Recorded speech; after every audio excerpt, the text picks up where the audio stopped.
अब मान लिया नहीं लड़ेंगे लड़ेंगे। ये 43 बीघा है पटना में जमीन भाई। हम तो जमीन में वास्तु शास्त्र निकालते निकालते हम परेशान है कि सही कौन कौन जमीन है। 43 बीघा 12 कट्ठा 16 दूर ये पटना में जमीन है। नेशनल हाईवे पर मुजफ्फरपुर में लालू जी के परिवार की 25 बीघा जमीन है। ये कहाँ से ज्ञान ले आए? इनको हाईकोर्ट का एक जजमेंट कहेगा तो भेज देंगे हम, इनको पढ़ लें, हाईकोर्ट का जजमेंट पढ़ लें, नॉर्मलाइजेशन कैसे हो जाएगा? कहाँ कहाँ से ज्ञान देते रहते हैं।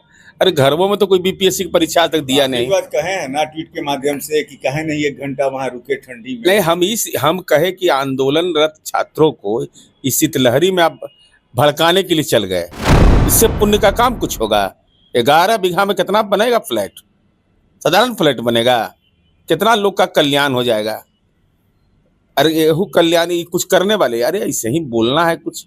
झारखंड में कितना नौकरी दे दी है, वहां तो सरकार में शामिल है। अभी तो आने दिए समय ने सबका इलाज, सब चीज का तथ्यों के साथ। नहीं लड़ पाएंगे तब आल जाल करते हैं तो उसमें हम क्या करें? अरे आल जाल तो उनका है ही ना भाई। 11,000 सैलरी मिलता है कोई विधायक को, इन्हीं को मिलता है। विराट कोहली के कर नेतृत्व में खेला, इन्हीं के नेतृत्व में खेला। मैंने ये को दो उदाहरण है इनका। आप है निष्कर्ष बिहार के साथ और मैं हूं मनोज चतुर्वेदी। तेजस्वी यादव अपनी यात्रा छोड़ के कल अचानक बीपीएससी अभ्यर्थियों से मिलने पटना के धरना स्थल गर्दनी बाग पहुंच गए और बीपीएससी अभ्यर्थियों के साथ उन्होंने नारा लगाया कि मेन जो प्री परीक्षा है उसे कैंसिल करना पड़ेगा। लेकिन उसी बीच अभ्यर्थियों के तरफ से भी आवाज आई कि आप यहाँ तेजस्वी यादव यदि बन के आए हैं तो रहिए, वरना हम इस आंदोलन को, इस सत्याग्रह को कोई राजनीतिक रूप देना हम नहीं चाहते। हम सत्याग्रह करेंगे और हमारी बात यदि कोई सुनने वाला है तो सीएम ही हमारी समस्या का निदान कर सकते हैं। तेजस्वी यादव ने फिर कहा कि जब तक इसको राजनीति से नहीं जोड़िएगा आपका मामला जो है वो हल नहीं होगा। और इसी पर हम बात करेंगे। हमारे साथ नीरज कुमार हैं, जदयू के एमएलसी हैं, प्रवक्ता भी हैं। कल राजनीतिक रंग देने की कोशिश की है। अरे कौन सीरियसली लेता है तेजस्वी यादव को? यात्रा छोड़ के आए। यात्रा अच्छा, आज तक यात्रा कब पूरा की है जो बता दीजिए? कभी यात्रा ही पूरा किए हैं? अरे ये तो राजनीति में घुमंतु हैं, ये प्रवासी राजनीतिज्ञ हैं, ज्यादा बिहार में कम प्रवास करते हैं। नहीं तो हिम्मत है तो श्वेत पत्र जारी करें कि 2024 में कितने दिनों तक बिहार रहे। अरे तो कलकत्ता रहते हैं, ये रहते हैं बंगाल में रहते हैं, ये यहाँ झारखंड में रहते हैं, दिल्ली में तो खैर फार्म हाउस से तो जाना भी जरूरी है। राजद का कार्यालय नहीं खुलता है वहाँ, हम देखे हैं, बड़ा हम नज़दीक से जाकर के देखे। अब फोटो खींचने का प्रयास भी किया तो नहीं खिंचाया, ऐसा सेटिंग है उसका, एकदम मेन रोड पर है। तो क्या मतलब है? और बीपीएससी की परीक्षा हुई, क्या हालात था इस बिहार के अंदर बीपीएससी का? झारखंड में क्यों नहीं सुधार करा देते हैं? यहाँ जो प्रवचन दे रहे हैं तो झारखंड का हालत देख ले जाकर के बीपीएससी का। और झारखंड, और हम तो कह रहे हैं कि भाई 912 परीक्षा केंद्रों परीक्षा हुई, कहीं कोई गड़बड़ी की बात नहीं केंद्र अधीक्षक के द्वारा या किसी भी के द्वारा किया गया। आर्थिक अपराध इकाई ने बाजाप्ता व्हाट्सएप नंबर जारी कर दिया 8544428404, ईमेल आईडी किया कि अगर कोई शिकायत है तो आप यहाँ दर्ज करिए। एक गांधी सेंटर पर शिकायत आई, संज्ञान लिया गया, परीक्षा रद्द करके 4 जनवरी को परीक्षा आयोजित किया गया। अब बताइए क्या तर्क है इसका? तेजस्वी यादव जी बताए ना कि क्या गड़बड़ी है। अगर गड़बड़ी है तो उनको संवैधानिक संस्था है तो वहाँ जाकर के व्हाट्सएप नंबर पर भेजें, ईमेल आईडी पर अपनी पार्टी के लेटर हेड पर भेजें, लीडर ऑफ अपोजिशन के लेटर हेड पर भेजें। इसलिए बच्चों को भड़काइए नहीं, कभी तिथि डेट के नाम पर, कभी नॉर्मलाइजेशन के नाम पर। कह रहे कि नॉर्मलाइजेशन जो है नीतीश कुमार जी की मंशा थी, देख लीजिए दूसरा का परीक्षा करा के नॉर्मलाइजेशन करा लिए। ये कैसे हो? ये कहाँ से ज्ञान ले आए? इनको हाईकोर्ट का एक जजमेंट कहेगा तो भेज देंगे हम, इनको पढ़ लें, हाईकोर्ट का जजमेंट पढ़ लें, नॉर्मलाइजेशन कैसे हो जाएगा? कहाँ कहाँ से ज्ञान देते रहते हैं। अरे घरों में तो कोई बीपीएससी की परीक्षा तक दिया नहीं। बात कहें ना ट्वीट के माध्यम से कि कहे नहीं 1 घंटा वहां रुके ठंडी में। नहीं, हम कहे कि आंदोलनरत छात्रों को इस शीतलहरी में आप भड़काने के लिए चल गए। चल गए 10 नंबर, उसके बाद रहते ना मैंने भगत सिंह पैदा ले हमारे घर में, ने पड़ोसी घर में, पर मुंडे फलहार। अरे नेता को तो संघर्ष करना चाहिए। अगर आपको लगता है कि मुद्दों के प्रति हम गंभीर हैं तो मुद्दे की लड़ाई लड़िए। अरे ऐसे ही कुछ से कुछ बोल करके बच्चे को भविष्य को बर्बाद कर दीजिएगा। और जो बेचारा पकड़ा जाएगा उसका बेलर बनता है राष्ट्रीय जनता दल, उसका तो जिंदगी बर्बाद। तो ऐसा कम से कम सलाह आज के दौर में नहीं देना चाहिए। उस बच्चे को कल चरित्र प्रमाण पत्र लेना होगा, कल उसको नौकरी में जाना होगा। एक साधारण परिवार का नौजवान रहता है, रोजगार का अवसर मिला है, सबसे ज्यादा वैकेंसी इस बार आया है, तो स्वाभाविक है बच्चों की इच्छा होगी। अब उस बच्चों को समझाने की जरूरत है ना, कि उनको और भड़काने की जरूरत है। कल उन्होंने मंच वहां से कहा कि यदि चचा हमारे साथ 2 महीना और रह जाते तो 1.5 लाख स्वास्थ्य विभाग वाला भी वैकेंसी आम खोल। अब पिताजी रहे 30 साल तक नहीं करवा ली है, ऐसा ऐसा बात बोलते। पिताजी माताजी रहे साथे तब। अरे छोड़िए ना वो सब बात, हम बात अलग करते हैं। अरे ये तेजस्वी यादव के नाम पर जमीनमा 11 बीघा है पटना में, वही दे दीजिए ना भाई, भला हो जाएगा नौजवानों का। हम लोग एकदम उसको बाजाबता महामहिम के नाम से रजिस्ट्री कराइए। हम लोग सर नगर विकास से अनुरोध करेंगे कि जो बेरोजगार नौजवान उसको प्राथमिकता के आधार पर मल्टी स्टोरी बिल्डिंग मिल जाए उसको। इससे पुण्य का काम कुछ होगा। 11 बीघा में कितना बनेगा फ्लैट, साधारण फ्लैट बनेगा, कितना लोग का कल्याण हो जाएगा। अरे यहू कल्याणी कुछ करने वाले, अरे ऐसे ही बोलना है कुछ। झारखंड में कितना नौकरी दे दी है, वहां तो सरकार में शामिल है।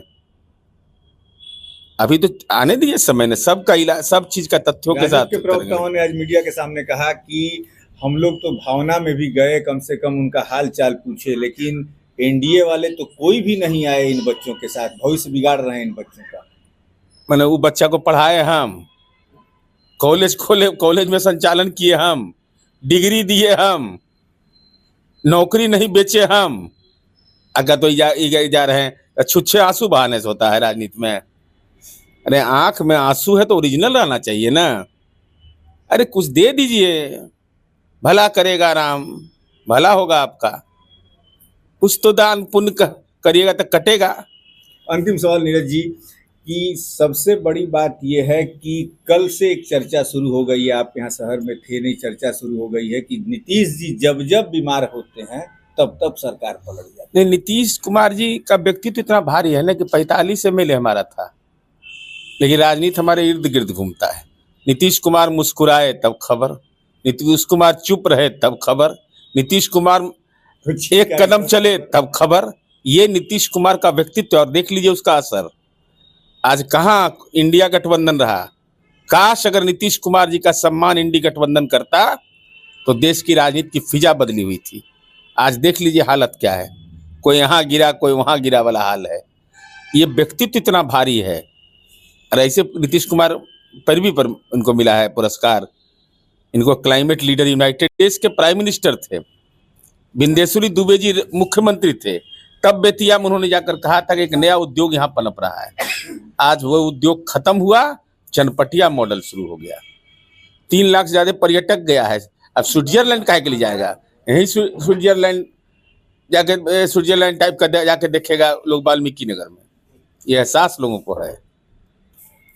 आरोप ये भी आप लोग पे लग रहा है कि लालू जी के तंज से डर के यात्रा का नाम बदल दिया। अच्छा, लालू जी को कौन सीरियसली लेता है? जब घरे वाला सीरियसली नहीं लेता है तो हम लोग क्या लेंगे सीरियसली। लालू जी बेचारा महुआ बाग के लिए सीरियस है। लालू जी की बात को कौन सीरियसली लेता है राजनीति में, हम नहीं समझ पाते हैं। आज तक हम अबे वो चुनाव नहीं लड़ते हैं, अब गार्जियन टाइप की उम्र के हैं, उनका अब आशीर्वाद देना काम है बस। इसके अलावा उनकी भूमिका अपने पार्टी में भी नहीं। आप राजनीति में इतने दिन से हैं, चर्चा एक और हो रही है कि तेजस्वी यादव 2025 का विधानसभा चुनाव नहीं लड़ पा रहे हैं। क्या इस सच्चाई में कितना दम है, आपको जरूर पता होगा। अब देखिए, नहीं लड़ पाएंगे तब आल जाल करते हैं तो उसमें हम क्या करें। अरे आल जाल तो उनका है ही ना भाई। 11,000 सैलरी मिलता है कोई विधायक को, इन्हीं को मिलता है। विराट कोहली के नेतृत्व में खेला, इन्हीं के नेतृत्व में खेला। मैंने एक दो उदाहरण है इनका। अब मान लिया नहीं लड़ेंगे। ये 43 बीघा है पटना में जमीन भाई। हम तो जमीन में वास्तु शास्त्र निकालते हम परेशान है कि सही कौन कौन जमीन है। 43 बीघा 12 कट्ठा 16 दूर, ये पटना में जमीन है। नेशनल हाईवे पर मुजफ्फरपुर में लालू जी के परिवार को 25 बीघा जमीन है कोई दलित अति पिछड़ा को ये अधिकार। अब तेजस्वी यादव का राजनीति का तेज खत्म तो हो ही चुका है ना भाई। 2020 इनके नेतृत्व में लड़ा गया, 24 का लोकसभा चुनाव इनके नेतृत्व में लड़ा गया, तो दुर्दशा तो हुई है, जनाधार घटा है। अच्छा, ऐसा सुने हैं कि दर्शन यात्रा पर निकलेगा। अरे कार्यकर्ता दर्शन का चीज है।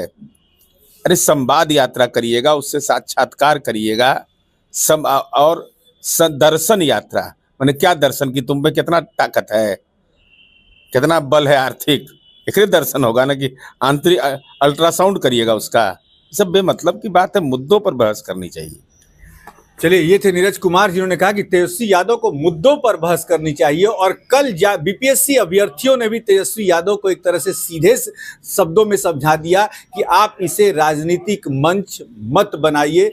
नीरज कुमार ने भी बता ही दिया कि तेजस्वी यादव का अब कोई बहुत ज़्यादा भविष्य नहीं है, वो तेज उनका खत्म हो चुका है। लेकिन दिल्ली के गलियारों से जो खबरें आ रही हैं कि तेजस्वी यादव 2025 का चुनाव नहीं लड़ पाएंगे, लेकिन ये खुलासा करना अभी उतना उचित नहीं होगा कि चुनाव वो क्यों नहीं लड़ पाएंगे। वक्त के ऊपर हम छोड़ते हैं। हमें दीजिए इजाजत। नमस्कार।